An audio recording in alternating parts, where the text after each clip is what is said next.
En esta presentación vamos a hablarles sobre puntos muy importantes que se deben tomar en cuenta para el proceso de fundición por arena verde. Los materiales. Se debe tener la materia prima, la cual es el material que se va a fundir. Puede ser aluminio o acero o algún otro metal. En el caso de la práctica utilizamos un aluminio 6061. Para el relleno del molde se utiliza una arena sílica de grano 70-80. Se utiliza arena nueva y arena reciclada.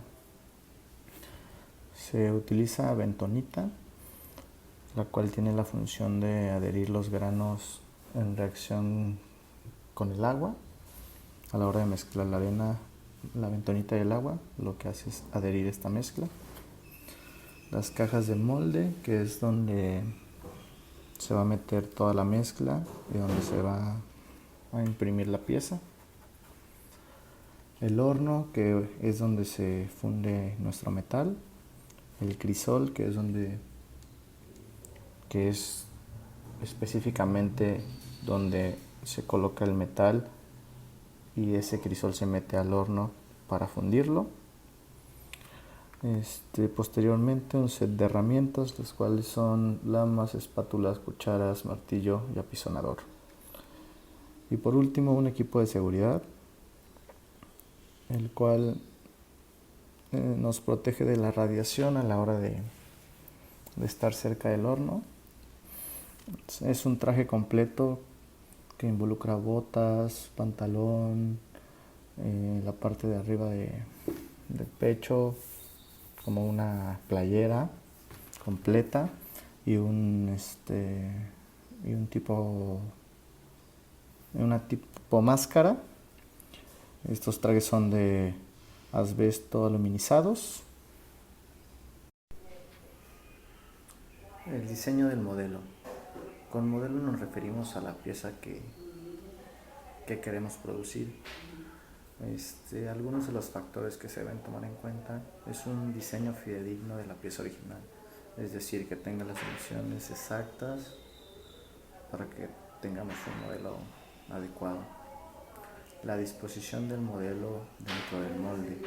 Esto se refiere a cómo vamos a colocar nuestra pieza dentro del molde, tomando en cuenta la cara inferior y superior del molde. El sobredimensionado del modelo. Esto se refiere a tomar en cuenta las variaciones de las dimensiones de la pieza de acuerdo al rellenado con la arena. La colocación de machos para las superficies internas. Estos deben coincidir también con las dimensiones de la pieza para tener una pieza fidedigna. Y por último, los ángulos de salida. Estos se colocan desde el diseño CAD de la pieza. Son de 0.5 a 3 grados, los cuales nos van a ayudar a que nuestra pieza pueda salir de una manera correcta y no tengamos un desbordamiento de arena.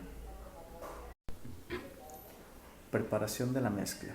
Como ya se mencionó, esta mezcla está hecha de arena sílica 70-80.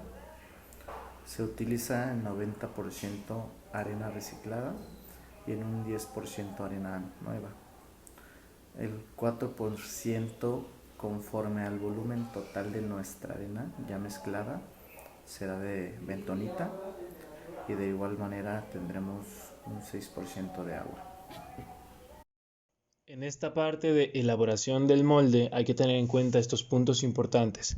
La mezcla debe estar homogénea, bañar en talco la pieza modelo, llenado y apisonado de molde inferior con la pieza, el pozo, el alimentador y los respiraderos.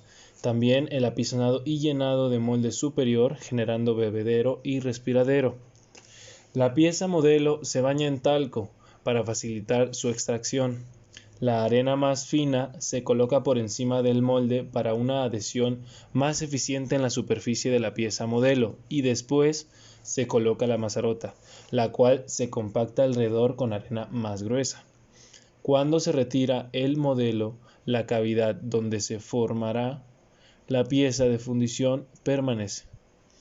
Una variante de esta elaboración de molde es que para las placas bipartidas la placa modelo sostiene las mitades de los modelos y permite a través de guías ubicar las mitades de forma precisa para que las dos cavidades generadas en arena se unan y generen la cavidad total. Esto es utilizando un solo sistema de alimentación. Ahora, el sistema de alimentación contiene diferentes componentes: la copa de vaciado, el bebedero, el pozo, el canal de alimentación, la mazarota, el respiradero y la compuerta. Estos vienen siendo los principales o más importantes. A continuación daré explicación de cada uno. La copa de vaciado son dispositivos colocados en la parte superior del bebedero, fabricados de arena refractaria o de metal. Facilitan al operador de la cuchara el mantener el flujo requerido. Hacen mínima la turbulencia y el arremolinado en la entrada del bebedero. Ayudan a separar la escoria del metal. Ahora, el bebedero es el primer canal vertical que conecta la balsa con el canal de colada cuando un líquido cae. Su volumen es constante y así siempre turbulento. En la práctica se trata de mantenerlo por debajo de cierto límite para que no se produzcan efectos nocivos. Algo muy importante a considerar aquí es el tiempo de llenado. Es el dato fundamental que sirve de base para determinar las dimensiones de los distintos conductos del sistema de distribución. El tiempo óptimo de llenado de una pieza depende de la fluidez del metal, de los gradientes térmicos, del peso de la pieza y de su forma. Para que no se originen defectos en las piezas, se debe de tener en cuenta lo siguiente. Número 1. Debe ser suficientemente rápido para que el molde esté lleno de metal líquido antes de que haya comenzado la solidificación en cualquiera de sus partes. Debe ser también lo suficientemente rápido para que el calor radiante del metal líquido no origine defectos superficiales debido a la dilatación de la arena. Ahora, por otro lado, el pozo, que viene siendo la base del fondo del bebedero, no debe de tener aristas ni esquinas. Se recomienda la forma circular y el fondo plano para reducir la tendencia a la turbulencia y la aspiración de aire. En otro punto está el canal de alimentación. Es un canal horizontal que transporta el metal líquido del bebedero al canal de ataque o al riser. Se le denomina también canal distribuidor.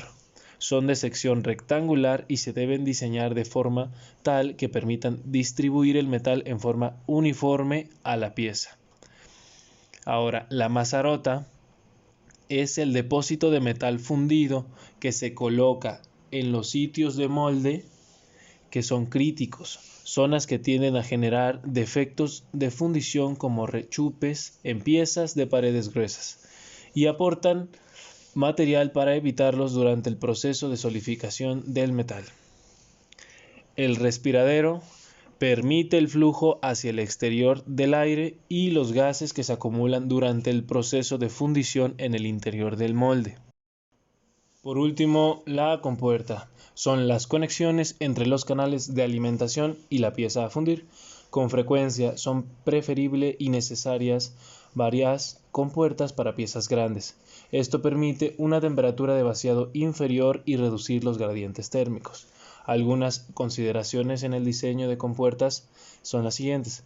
Las compuertas deben alimentar las secciones gruesas de la pieza. Se debe usar un filete en la zona donde la compuerta topa con la pieza.